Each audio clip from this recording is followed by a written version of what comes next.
Hola, mi nombre es Dana Sofía Giraldo, soy estudiante de Geología en la Universidad Industrial de Santander y en este video voy a explicar los métodos geofísicos más utilizados para el estudio del subsuelo, como lo es el sondeo eléctrico vertical, la tomografía de resistividad eléctrica, la reflexión sísmica y análisis de ondas superficiales multicanal. Estos métodos nos ayudan a comprender la estructura y las propiedades del terreno de manera no invasiva, es decir, que no requiere alterar significativamente el terreno, como hacer excavaciones, perforaciones profundas o destruir la superficie. Estos métodos son fundamentales en la geología aplicada, como en los proyectos de ingeniería, por ejemplo, en la construcción de carreteras, presas o túneles, y en la exploración de recursos naturales como la localización de depósitos minerales, agua subterránea o hidrocarburos.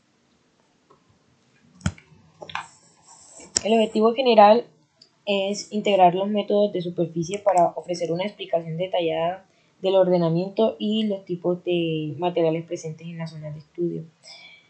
Los objetivos específicos son, primero, utilizar diversos programas para el procesamiento de los datos, procesar e interpretar los resultados de cada técnica de forma individual y divulgar los resultados obtenidos. Como marco teórico tenemos como el principio de funcionamiento de la resistividad eléctrica, que se basa en la ley de Ohm, que establece que la resistividad de un material es directamente proporcional a la resistencia medida entre dos puntos y depende de la densidad de corriente que circula a través del material. Entonces, los dos métodos más comunes para realizar mediciones de resistividad eléctrica son el sondeo eléctrico vertical y la tomografía de resistividad eléctrica. Primero, la tomografía de resistividad eléctrica. Se fundamenta en la medición de resistividad del subsuelo para construir modelos en 2 o 3 dimensiones. Esta técnica consiste en inyectar una corriente eléctrica en el terreno a través de 2 electrodos, mientras se mide la diferencia de potencial con otros 2.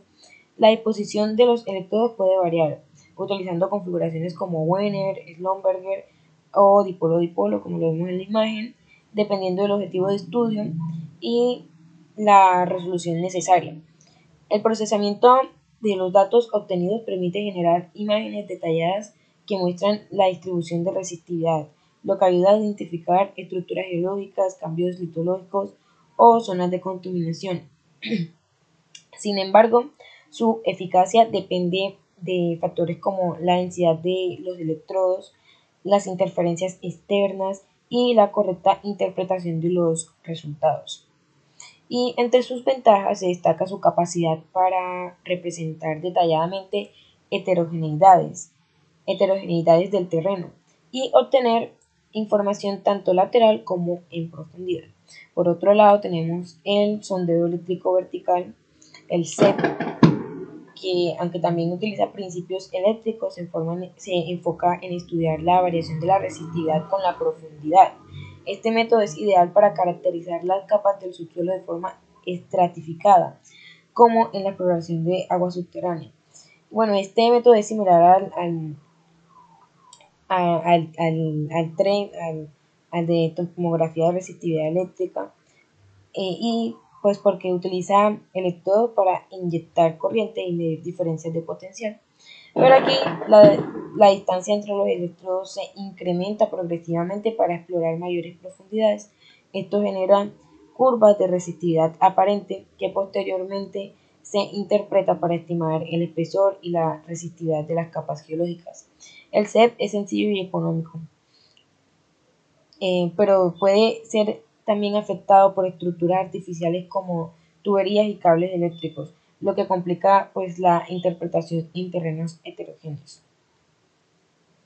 Como tercer método tenemos la sísmica de refracción, que estudia las propiedades del subsuelo analizando cómo las ondas sísmicas se refractan en las interfaces entre capas con distintas velocidades. Estas ondas se generan mediante una fuente de energía, como un martillazo, y se propaga a través del tiempo. Cuando encuentran una capa con diferente rigidez o densidad, se refractan y regresan a la superficie, donde son detectadas por una serie de geófonos. El análisis de los tiempos de arribo permite calcular la profundidad y velocidad de las capas geológicas. Este método es útil para determinar la geometría y composición del subsuelo, pero sin embargo su precisión disminuye en terrenos con alta heterogeneidad y puede requerir datos adicionales para interpretaciones más complejas. Bueno, finalmente tenemos el análisis multicanal de ondas sísmicas, el MASW, que utiliza las ondas Rayleigh que se propagan a lo largo de la superficie terrestre para caracterizar la rigidez del terreno. Estas ondas tienen la particularidad de ser dispersivas, es decir, su velocidad varía con la frecuencia. En el MASW se generan ondas sísmicas que son registradas por geófonos dispuestos en línea. Posteriormente se analizan las curvas de dispersión, las cuales relacionan la velocidad de las ondas con su frecuencia. Esto permite obtener perfiles de velocidad de las ondas de corte, útiles para evaluar la compacidad y las propiedades mecánicas del suelo.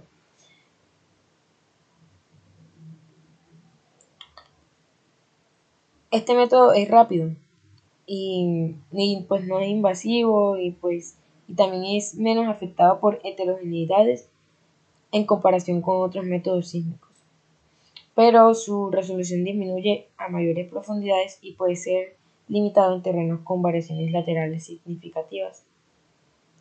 Bueno, el área de estudio donde se aplicaron estos métodos geofísicos se encuentra en una zona conocida como El Bosque, ubicada dentro del campus de la Universidad Industrial de Santander.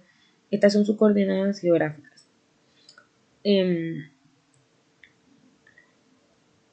Este lugar fue seleccionado debido a su accesibilidad y las características del terreno, que permitieron la aplicación óptima de los métodos estudiados.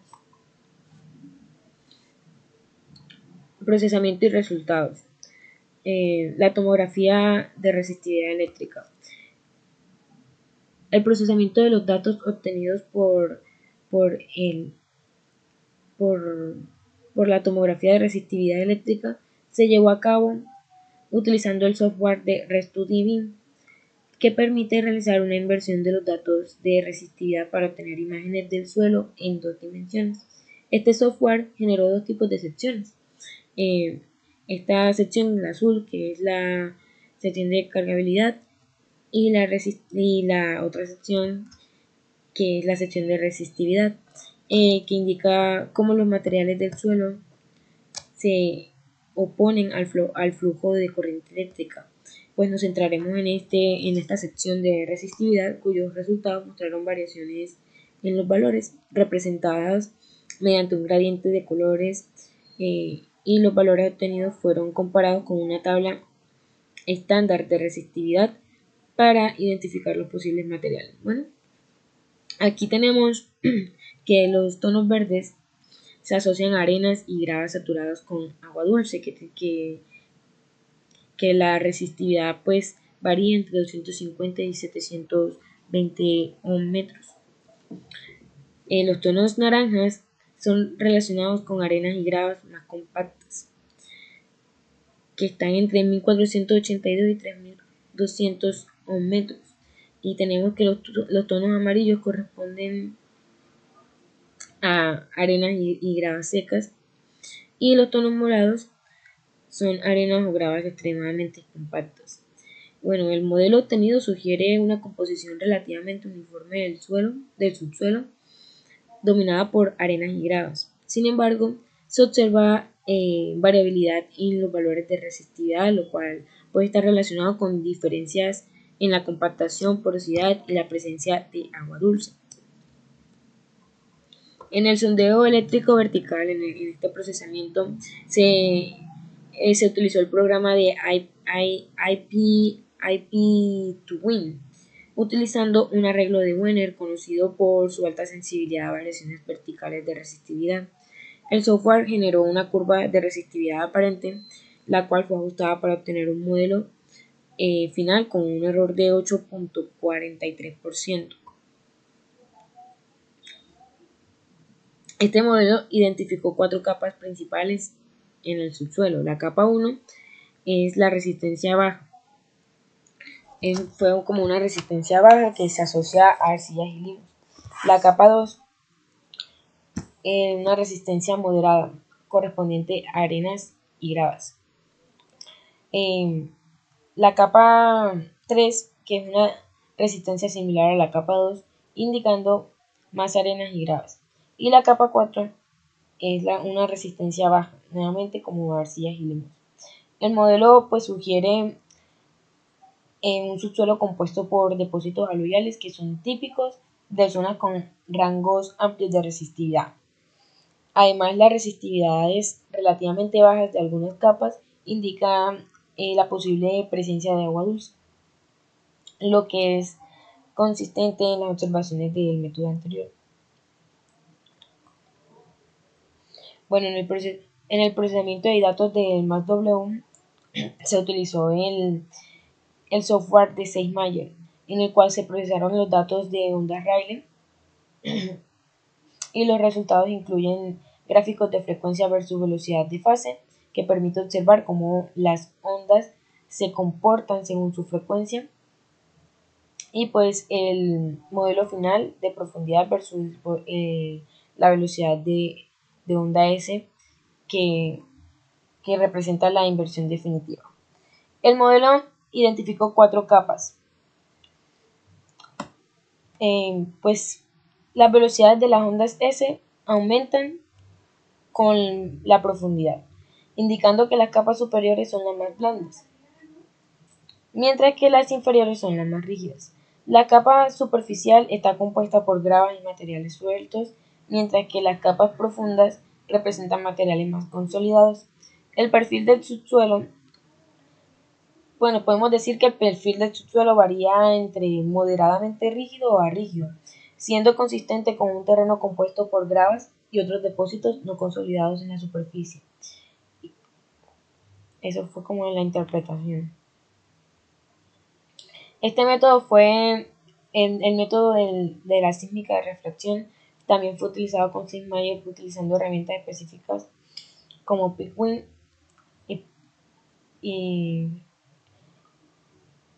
y pues el procesamiento incluyó los siguientes pasos, que el primero fue la identificación de arribos, el segundo pues las curvas de tiempo y distancia que se trazaron las pendientes correspondientes a las capas del subsuelo, y por último la inversión, que se reveló la presencia de 3 capas con velocidad creciente a medida que aumenta la profundidad.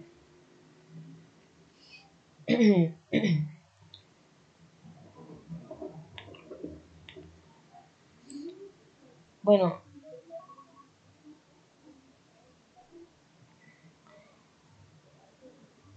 aquí me equivoqué de título, pero es como la interpretación integrada de los 4 métodos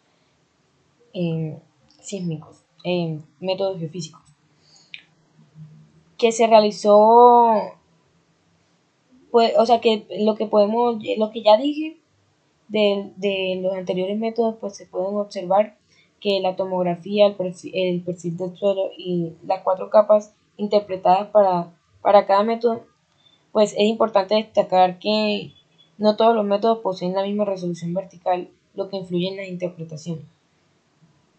Ambos métodos sísmicos arrojan las velocidades asociadas a materiales superficiales compuestos por graves y material suelto, mientras que los métodos de resistividad evidencian capas de arena y grava, además de la posible presencia de agua dulce según los valores obtenidos. La interpretación clave es la que se encuentra en los resultados del CEP, que sugiere que la zona corresponde a un depósito aluvial. Este depósito se caracteriza por la coexistencia de materiales de diferentes granulometrías, incluyendo arenas y gravas. Y también hay que considerar, pues, como la historia o la bibliografía geológica existente en el área de estudio, que después se identifica la formación de Bucaramanga, que esta formación se compone de una sucesión de mantos casi horizontales de conglomerados, limolitas, arcillas, areniscas y gravas, y que están cubiertos por depósitos aluviales más recientes. Entonces, en conclusión, pues al compilar los resultados de los 4 métodos geofísicos se concluye que esta área está formada por un depósito aluvial predominante compuesto por arenas y gravas con evidencia de posibles capas de agua dulce, lo cual indica los valores de resistividad. Y pues estas son las 4 conclusiones y muchas gracias.